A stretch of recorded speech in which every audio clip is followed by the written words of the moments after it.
alunos, tudo bem? Eu sou a professora Milena e hoje nossa aula vai ser sobre gráficos de barras, colunas, linhas e setores para os alunos do 8º ano. Vamos lá? Primeiro, na aula de hoje nós vamos aprender a interpretar gráficos e para isso a gente vai revisar alguns elementos necessários. Eu sei que você já viu alguma coisa de gráfico antes, mas aí a gente vai revisar para botar esses conceitos em dia. E vamos ver como cada elemento é importante para essas análises que a gente vai fazer. Abaixo, você pode acompanhar que a gente vai ter um exemplo de um gráfico, beleza? Mas antes de começar, a gente vai ver como vai ser a composição dessa aula. Primeiro, a gente vai ver uma dica importante que eu vou te dar.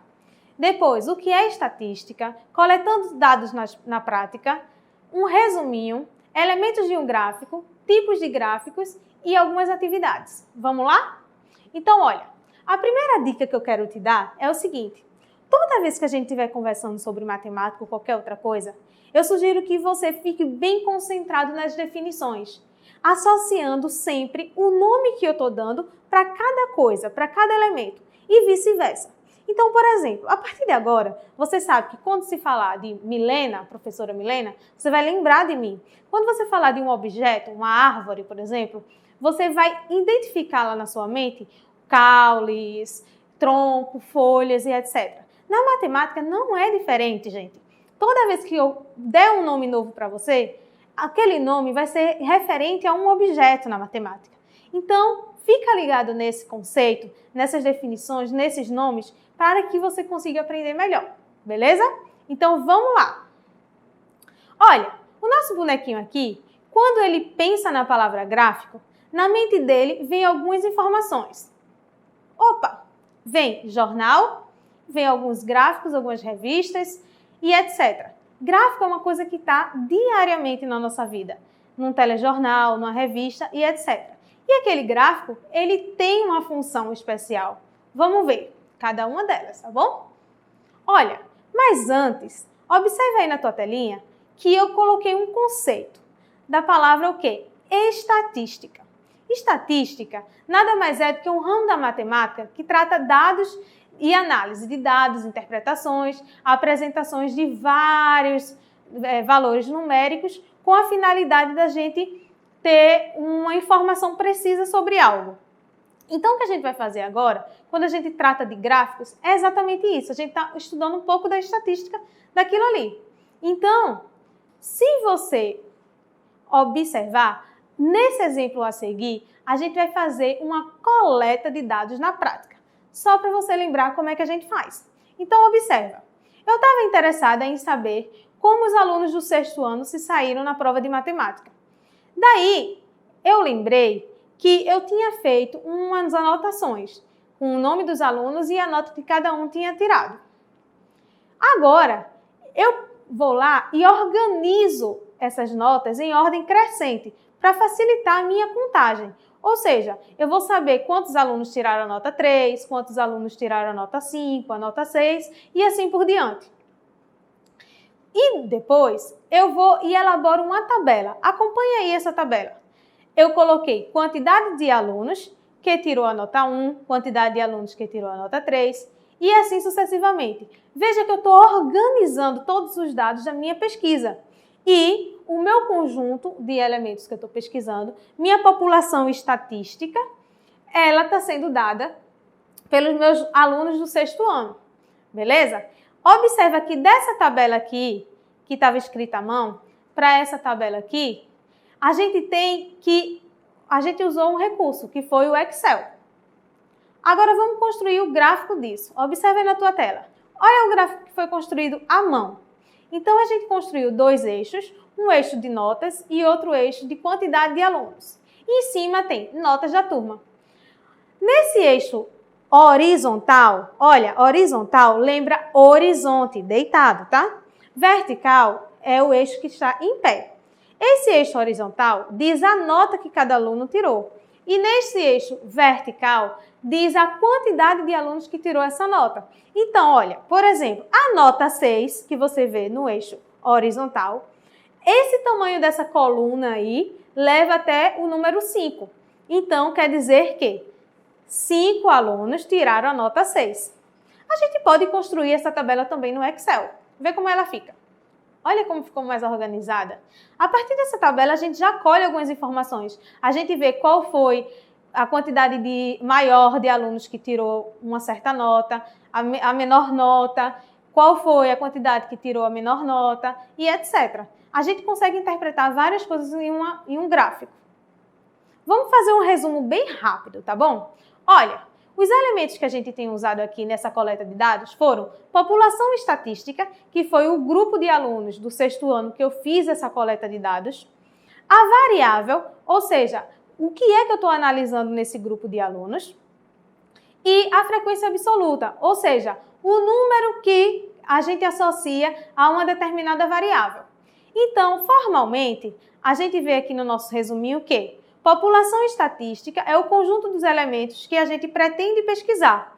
No nosso caso, eu pesquisei numa turma de 6º ano que tinha 20 alunos. Uma observação importante para você é lembrar que população não é necessariamente um grupo de pessoas. Pode ser, por exemplo, um grupo de animais, de objetos e outras coisas que você preferir para fazer a sua coleta de dados e analisar. A variável é aquilo que a gente está observando naquela população. Ou seja, no nosso exemplo anterior, a gente está tratando sobre as notas desses alunos. Então, a variável é nota.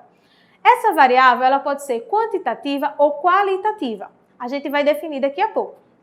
E por último, a frequência absoluta, que ou seja, se eu ver no meu problema de coleta de dados no 6º ano, eu percebo que 5 alunos tiveram a nota 6. Então, esse valor 5 é a frequência de que o 6 apareceu.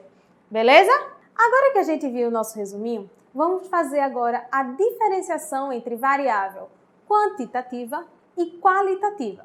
Observe o seguinte. A palavra quantitativa te remete o quê? Uma quantidade. Então, aquilo que pode ser medido. Por exemplo, altura, idade, nota e etc. Como você vê aí na sua telinha também, a gente tem a variável qualitativa. Essa palavra qualitativa remete a uma qualidade, um atributo. Então, toda vez que a gente tiver gráficos e tabelas associados a isso, a gente vai dizer que aquela variável é qualitativa. Por exemplo, cor dos olhos, tipo do cabelo, gênero e etc.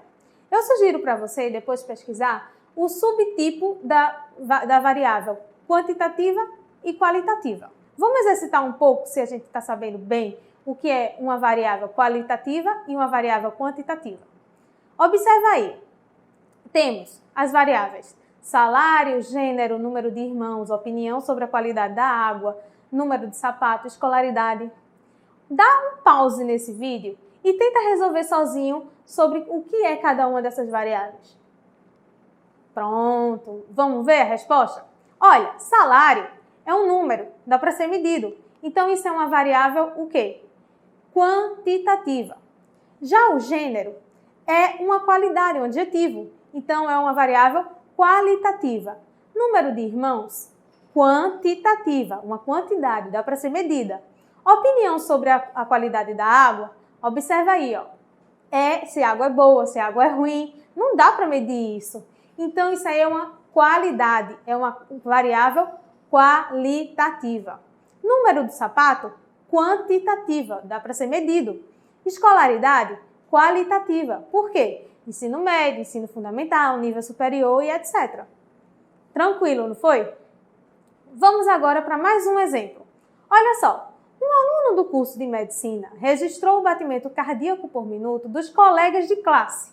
Observa que os colegas de classe que ele está fazendo essa pesquisa é a população estatística que ele vai estudar.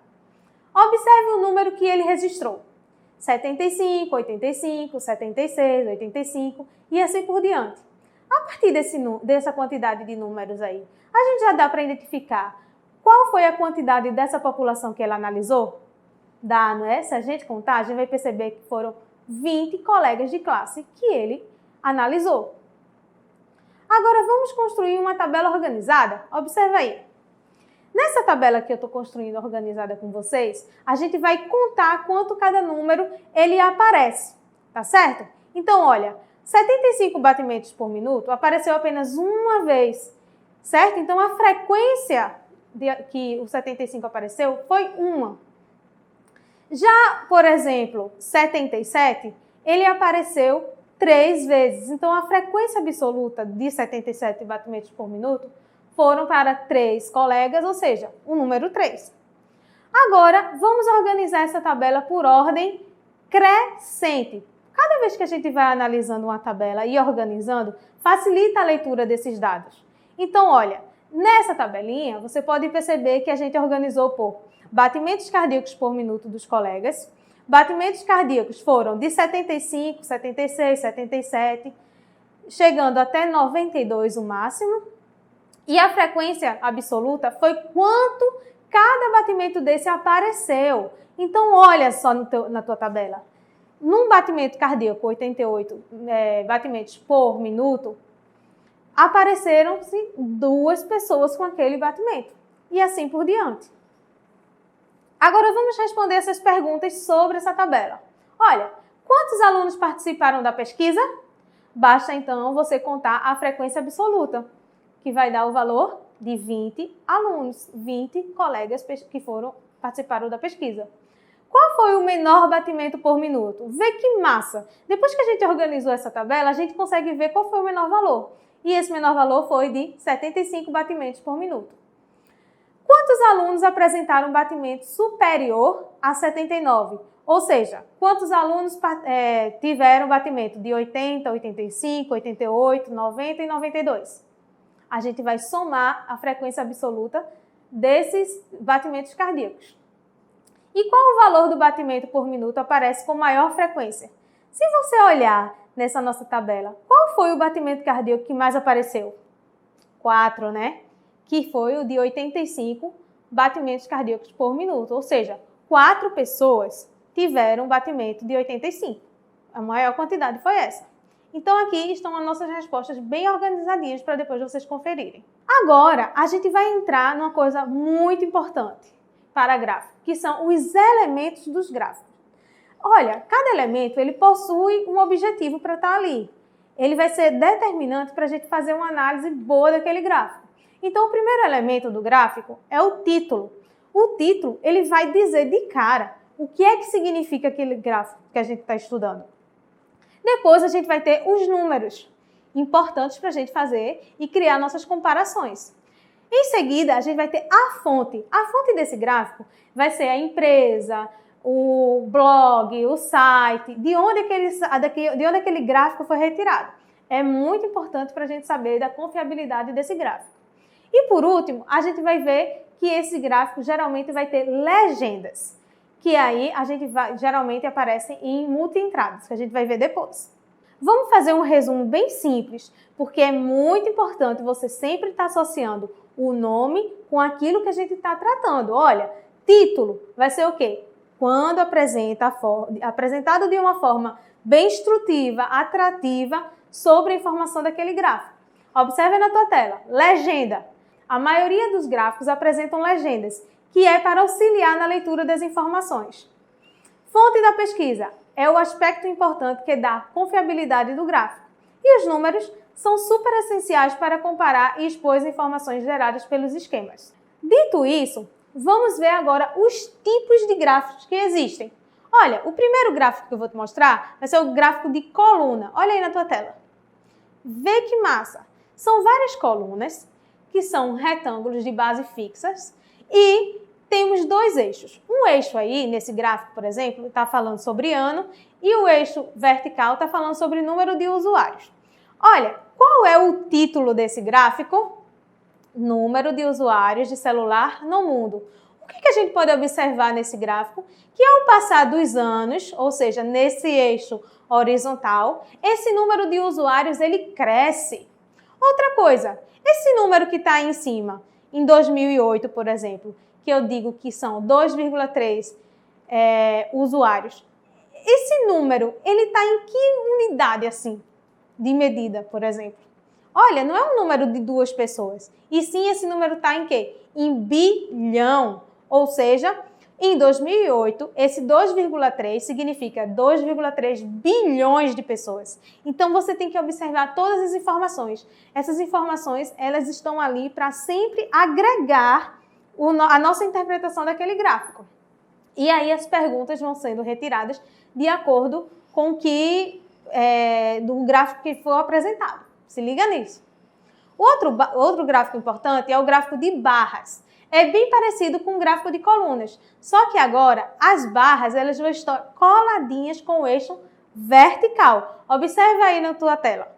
Olha, a gente tem que no eixo vertical, ou seja, o eixo que está em pé, ele é descrito por causas do conserto de telefone celular.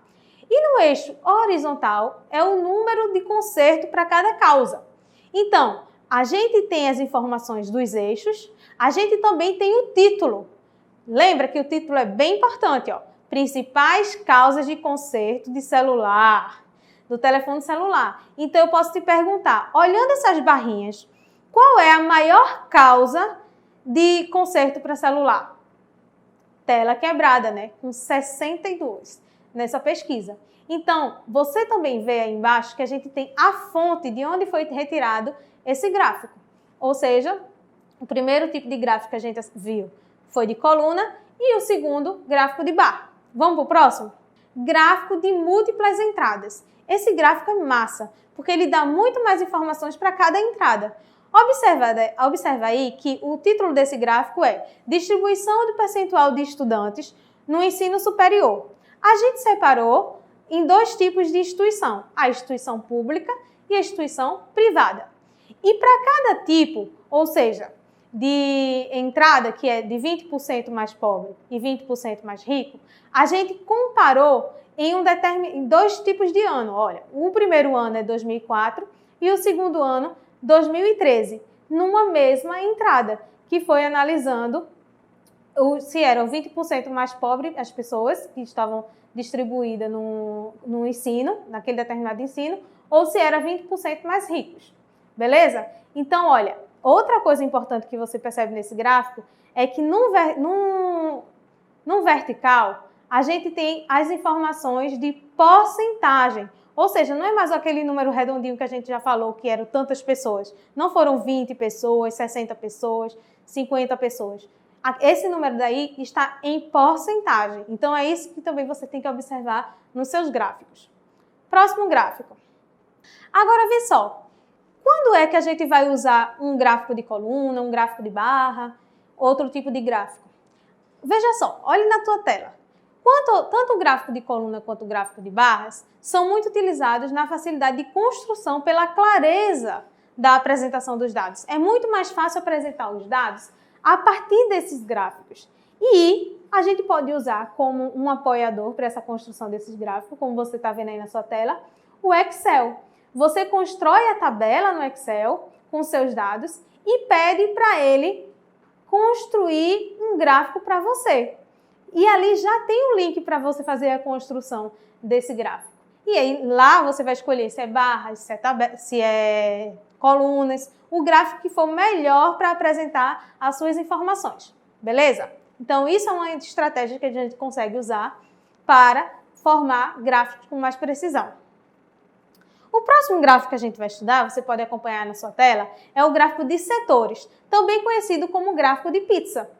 Olha, esse gráfico de setores, ele é muito legal, porque ele consegue relacionar as fatias com um todo. Então, você consegue fazer uma comparação muito mais clara dos dados que estão ali. Então, observe o seguinte, nesse gráfico, o título dele é Porcentagem de Ocupação no Mercado de Trabalho em Porto Alegre, em fevereiro de 2015. Observe essas cores aí, tudo bem colorido. Isso aí é a legenda para o gráfico. Ele diz que a cor azul é de empregados, o de laranja conta própria, verde são empregadores e o roxo são trabalhadores não remunerados. Então, a gente consegue comparar cada fatia dessa com um todo. Olha, qual é a maior quantidade aí que a gente consegue observar? São de pessoas, o quê? A porcentagem de empregados. E a menor quantidade? É o roxinho, né? Tá bem pequenininho, 0,4%. Então, é muito utilizado quando a gente deseja relacionar esses dados entre si e com o todo. Massa, né? Próximo tipo, o gráfico de linhas. Olha, esse gráfico de linhas, ele geralmente é utilizado quando a gente trata com o tempo. A gente quer uma informação no decorrer desse tempo. Então, muitas vezes, o gráfico de linha é muito melhor empregado para aquilo ali, porque você tem que lembrar, o gráfico, ele específico para determinada informação, ajuda a gente a interpretar aquela informação. Então, observa aqui nesse gráfico de linhas na tua tela. Ritmo de crescimento de usuários da internet. No eixo horizontal, a gente tem o tempo em anos, certo? E no eixo vertical, a porcentagem, o ritmo, né, dado em porcentagem. Então, olha, em 2008, nós tivemos 12,4%. Em 2010, 15%. E assim por diante.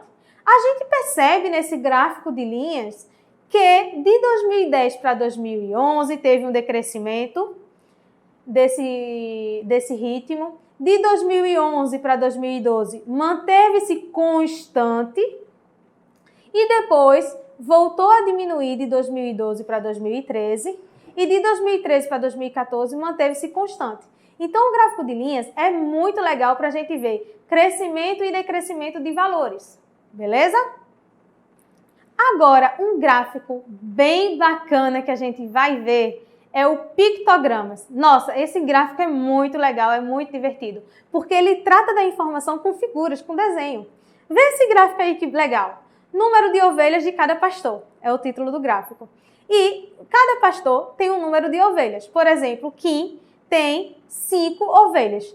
Então, a gente começa a representar os dados com a figura que trata aquele gráfico. Já que eu estou tratando de ovelhas e número de ovelhas de cada pastor, a gente associou o pastor com cada ovelhinha. Olha, imagine só agora que esses pastores tivessem muito mais ovelhas e que não desse para construir um gráfico tão gigante assim. Aí você vai usar o seguinte, você vai dizer que no lugar de uma ovelhinha representar uma ovelha, você pode dizer que, por exemplo, uma ovelhinha representa 10 ovelhas. Então, se a gente fizesse esse exemplo, por exemplo, Cã, ele teria agora 20 ovelhas, se cada ovelhinha dele fosse equivalente a 10. Então, você tem até que observar isso. Tem gráfico de pictogramas que ele associa um desenho para vários números, beleza? Não é necessariamente um para um. Eu adoro esse gráfico de pictograma, eu acho super divertido. Vamos ver o próximo? O próximo gráfico também é de pictogramas. Ele diz o quê? Comprimentos de algumas espécies de baleias encontradas no Brasil. Olha que massa! Ele associa o tamanho da baleia com o gráfico. Ele diz que a baleia de 10 metros, comparada com a baleia de 25 metros, pelo próprio desenho. A gente consegue comparar o gráfico a partir do tamanho dessas baleias. Beleza? Então, o pictograma é realmente super divertido para a gente analisar.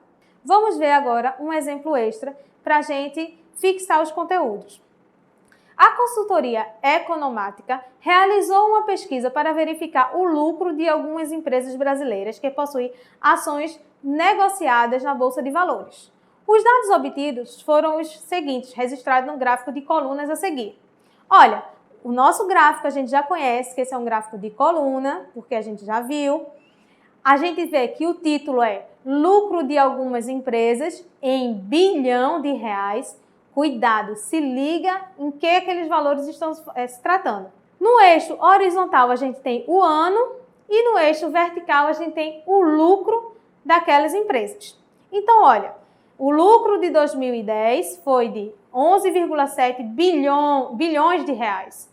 Já em 2015, por exemplo, o lucro foi de 22,5 bilhões de reais. E essa fonte desse gráfico aí foi dados obtidos pela da própria consultoria Economática. Vamos agora às perguntas relacionadas a esse gráfico. Primeiro, construa um gráfico de linhas com as informações do gráfico.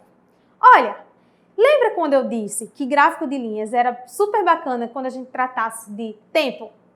E nesse gráfico que a gente está vendo aí, a gente tem uma decorrência do tempo, de 2010 a 2015. Então, vamos construir agora um gráfico associado a esse, só que de linhas. Ó, repara aí na tua tela. Primeiro, a gente constrói os eixos. O eixo horizontal e vertical. O eixo vertical vai ser o lucro, o horizontal vai ser o ano. E vamos colocar os anos de 2010 a 2015. Depois, distribuir os valores de cada ano relacionado ao seu lucro. E agora a gente vai ligar esses valores.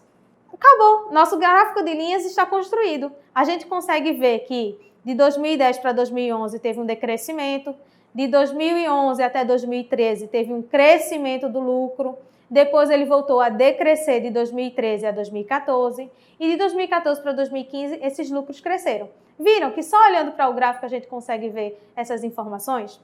Agora vamos lá, letra B. Em que ano o lucro das empresas foi o maior? Onde é que foi o maior? Observe aí no gráfico. O maior pico aí é em 2015, com 22,5 bilhões de reais. Letra C. O que é possível observar em relação ao lucro dessas empresas nesse período de tempo? Olha, esse lucro foi sempre constante, foi sempre crescente, foi sempre decrescente. O que foi que aconteceu com esse lucro?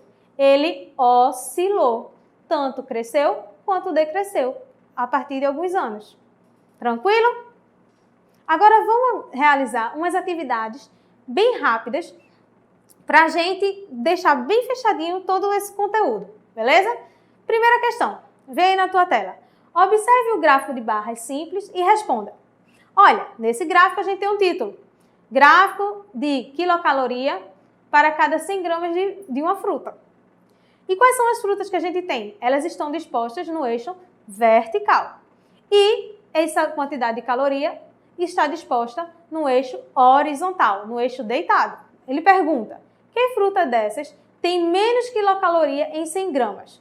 Quando eu pegar uma porção de 100 gramas, qual dessas frutas tem menos quilocaloria? Você vai observar o tamanho dessa barra. Quem é o que tem o menor tamanho dessa barra? O melão. Letra B.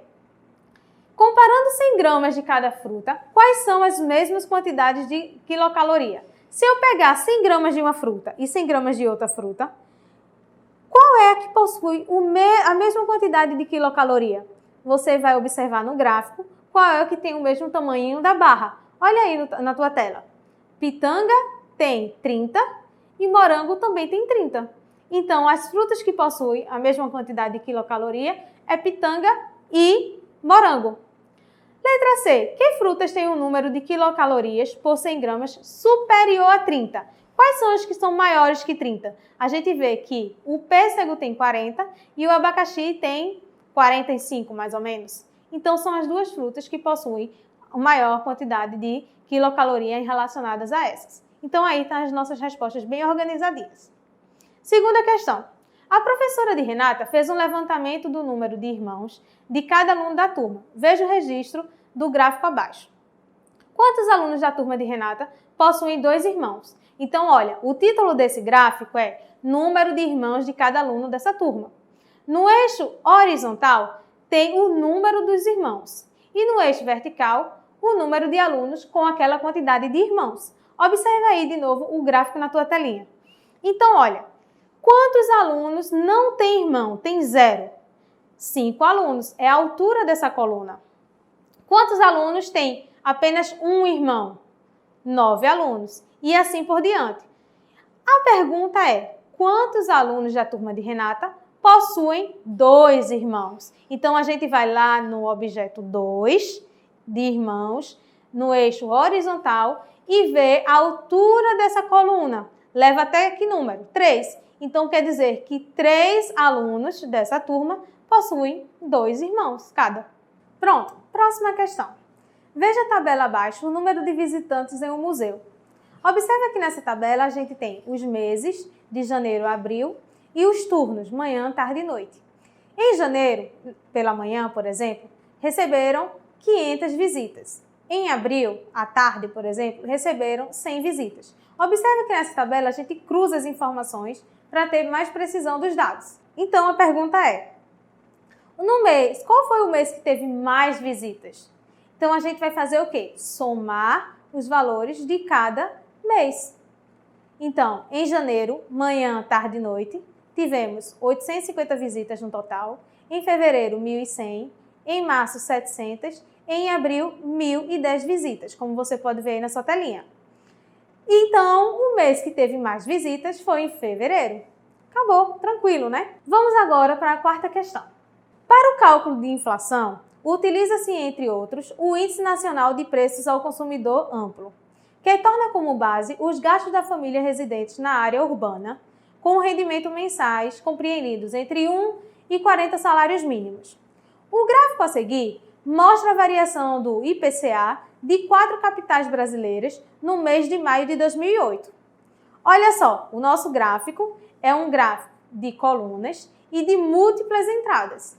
A gente tem aqui no Rio de Janeiro, a gente tem Porto Alegre, São Paulo e Brasília. Temos várias entradas, que é a entrada de alimentação e bebidas, habitação, artigo de residência, vestuário e transportes e o índice geral. Tu tem que observar que isso aí que a gente está vendo nesse gráfico é a legenda dele. Cada barrinha tem uma cor e um formatinho diferente para diferenciar uma da outra. Tem uma que é toda branca, outra que tem uns traços na diagonal, outro tem uns traços na vertical. Tudo isso você tem que observar na hora de que estiver analisando o seu gráfico, beleza? Então vamos lá. No Rio de Janeiro, a gente tem todas essas entradas, assim como em Porto Alegre, São Paulo e Brasília. Tu tem que lembrar que a inflação é o aumento contínuo generalizado do preço do mercado. Então, a gente vai ver qual desses itens foi o que gerou mais o índice de preços ao consumidor.